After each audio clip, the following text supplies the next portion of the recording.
पुडुचेरी में मुख्यमंत्री वी नारायणसामी को बहुमत साबित करने से ठीक पहले एक और बड़ा झटका लग गया। रविवार को कांग्रेस के एक और डीएमके के एक और विधायक ने यहां पर इस्तीफा दे दिया।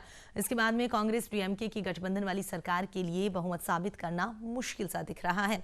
आपको बता दें, मुख्यमंत्री नारायणसामी को सोमवार को फ्लोर टेस्ट से गुजरना है। राजभवन विधानसभा क्षेत्र में विधायक के लक्ष्मी नारायण और डीएमके विधायक वेंकटेशन ने यहां पर विधानसभा स्पीकर वीपी शिवा कोगुंधु के घर जाकर दोनों की ओर से इस्तीफा दिया गया है। कांग्रेस और डीएमके विधायकों के इस्तीफे के बाद में 33 सदस्यीय विधानसभा में कांग्रेस डीएमके के पास में 11 जबकि विपक्ष के पास में 14 विधायक बच गए हैं।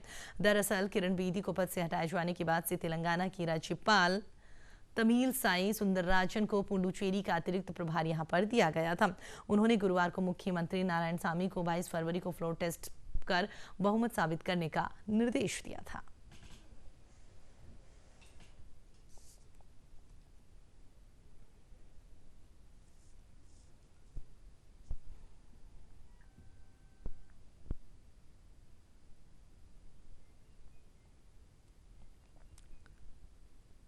तो आपको बता दें कि सीएम नारायणसामी आज बहुमत पेश करेंगे, लेकिन उनके बहुमत पेश करने से पहले ही जिस तरीके से लगातार कयास लगाए जा रहे थे, जो बातें विपक्ष की ओर से लगातार कही जा रही थी, कहीं ना कहीं वो सच साबित होती हुई नजर आ रही है। क्योंकि आज उन्हें फ्लोर टेस्ट साबित करना है और आज ही जिस तरीके से कांग्रेस और डीएमके की ओर से एक विधायक की ओर से इस्तीफा दिया गया है, तो कहीं ना कहीं कह सकते हैं कि नारायणसामी के लिए बहुमत साबित करना अब कुछ हद तक इस बात को लेकर वो परेशान हो सकते हैं। क्योंकि जिस तरीके से पिछले दिनों की बात करें तो कांग्रेस के कई विधायक ऐसे हैं जिनकी ओर से लगातार इस्तीफा दिया गया है। हालांकि वो बात अलग है, अभी तक उनकी ओर से किसी दूसरी पार्टी का दामन नहीं थामा गया, लेकिन जिस तरीके से वो कांग्रेस से अपना साथ छोड़ते जा रहे हैं, कांग्रेस का हाथ जिस तरीके से वो छोड़ते जा रहे हैं, तो आने वाले दिनों में कह सकते हैं कि कांग्रेस के लिए और भी मुसीबत यहाँ पर खड़ी होने वाली है। और जिस तरीके से कहा गया था राज्यपाल की ओर से कि आज उन्हें फ्लोर टेस्ट में बहुमत साबित करना है, तो एक और जहां वो इस बात को लेकर आस लगाए बैठे थे कि कांग्रेस और डीएमके के एक विधायकों की ओर से जो आज इस्तीफा दिया है वो उनके पक्ष में है, तो कहीं ना कहीं ये उनके लिए एक बड़ा झटका है। क्योंकि दोनों विधायकों की ओर से इस्तीफा दे दिया गया है। विधानसभा अध्यक्ष को उन्होंने अपना इस्तीफा दिया है और उसके बाद में अब कहीं ना कहीं बहुमत साबित करने के लिए टेंशन यहाँ पर होती हुई नजर आ रही है। ये पहला वाक्य नहीं है, इससे पहले भी कह सकते हैं कि लगभग 2 महीने के आसपास से लगातार नारायणसामी सरकार के लिए मुसीबत बनती हुई नजर आ रही है। ऐसा नहीं है कि अचानक से ये सब चीज़ें हुई है, 2 महीने से लगातार सिलसिलेवार तरीके से ये चीज़ें चलती हुई आ रही थी। तमाम नेताओं की ओर से बयानबाजियां भी यहां पर की गई थी, कुछ लोगों ने आरोप भी पार्टी पर लगाए थे, लेकिन उसके बावजूद भी कहीं ना कहीं सरकार जो है वो चलती हुई नजर आ रही थी।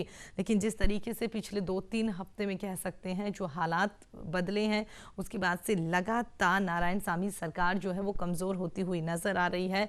तमाम विधायकों की ओर से पार्टी का दामन छोड़ दिया गया, किसी और पार्टी का दामन नहीं थामा गया, लेकिन जिस तरीके से पार्टी से उन्होंने दामन छोड़ दिया है, तो उसके बाद में अब बहुमत साबित करना कहीं ना कहीं एक टेढ़ी खीर साबित होता हुआ नजर आ रहा है। लेकिन ये वक्त बताएगा कि नारायणसामी आज जब फ्लोर टेस्ट से गुजरेंगे तो उस दौरान क्या कुछ हालात रहेंगे, कौन कौन से ऐसे विधायक हैं जो उनके साथ रहेंगे, या इससे पहले भी इस तरह की खबरें सामने आ सकती है कि जिस तरीके से कांग्रेस और डीएमके के एक विधायक ने यहाँ पर साथ छोड़ा है, तो फ्लोर टेस्ट से पहले भी इस तरह की खबरें देखने को मिल सकती है। या ये भी हो सकता है कि पहले जो कांग्रेस के कई विधायक छोड़ के गए हैं उन्हें यहाँ पर नारायणसामी सरकार की ओर से, नारायणसामी की ओर से उन्हें मना लिया जाए, वापस उन्हें पार्टी में ले लिया जाए। ये काफी देखना दिलचस्प होगा। लेकिन फिलहाल जिस तरीके से इस पूरे मामले को अपडेट निकलकर सामने आ रहा है, तो वो यही है कि 2 विधायकों की ओर से और इस्तीफा दे दिया गया।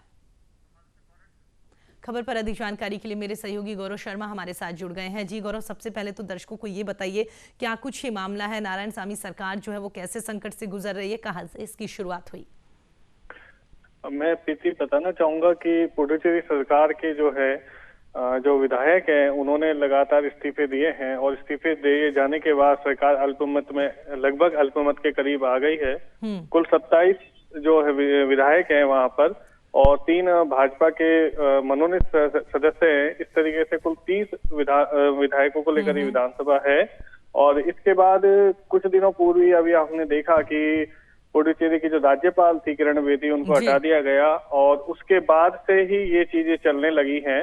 उसके बाद अभी राहुल गांधी का दौरा हुआ। राहुल गांधी के दौरे से पूर्व में विधायक ने पार्टी का दामन छोड़ दिया, उसके बाद 2 विधायकों ने कल इस्तीफा दे दिया। तो इस तरीके से जो अब वर्तमान में स्थिति है, जो कांग्रेस और उसके समर्थित दलों की जो यहाँ पर स्थिति है, वह अब अल्पमत में आ गई है। और ये अल्पमत के तहत अब देखा जाएगा आज फ्लोर टेस्ट में कि ये अल्पमत पूर्ण बहुमत में दोबारा बनता है या नहीं बनता, क्योंकि यहाँ के जो कांग्रेस समर्थित और डीएमके के जो नेता है, विधानसभा के जो नेता है, उन्होंने अपने पद से इस्तीफा दे दिया है।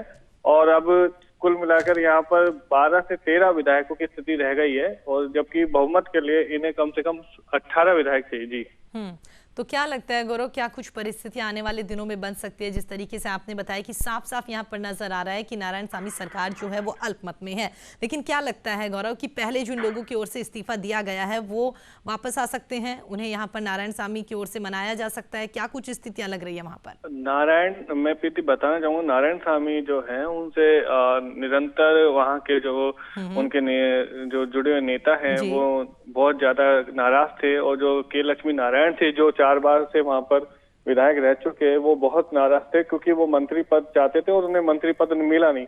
तो वो स्वयं अब भाजपा में जा चुके हैं, मतलब जाने की तैयारी कर रहे हैं। इसके अलावा चुके हैं, तो यह संभावना बहुत कम है कि अब कुछ वापस लौट कर आएगा। जहां तक संभव है ये फ्लोर टेस्ट में, क्योंकि अभी 3 महीने बाद ही पौंडीचेरी के चुनाव भी होने वाले हैं, तो चुनाव से ठीक 3 महीने पहले ये चीजें जो घट रही हैं, ये कहीं ना कहीं या तो राष्ट्रपति शासन या फिर कहीं ना कहीं ये जो है कांग्रेस के लिए दिक्कत का प्रश्न खड़ा कर रही। जी लेकिन गौरव, क्या लगता है, जिस तरीके से आपने बताया कि वाकई बहुत सारे विधायक ऐसे थे जो मंत्री पद चाहते थे, उन्हें मंत्री पद नहीं मिला, कहीं ना कहीं आपसी अंतर्कलह थी जिसकी वजह से इस तरीके के हालात वहां पर सरकार को देखने पड़ रहे हैं। क्या लगता है आपको, जिस तरीके से आपने कहा कि रूपरेखा ये हो सकती है, या तो वहाँ राष्ट्रपति शासन वहां पर लगता है या फिर कुछ और गठबंधन यहाँ पर होते हुए नजर आ सकते हैं? वजह अगर पूरा ओवरऑल देखें तो क्या लगता है गौरव, क्या कुछ वजह थी? क्या अंदरूनी कलह जो थी, या जिस तरीके से यहाँ पर विधायकों का ये निकल कर सामने आ रहा था कि उन्हें मंत्री पद चाहिए, या अपने फायदे की चीजें उन्हें जो दिखाई दे रही थी, इस वजह से कहीं ना कहीं ये सरकार गिरती हुई नजर आ रही है?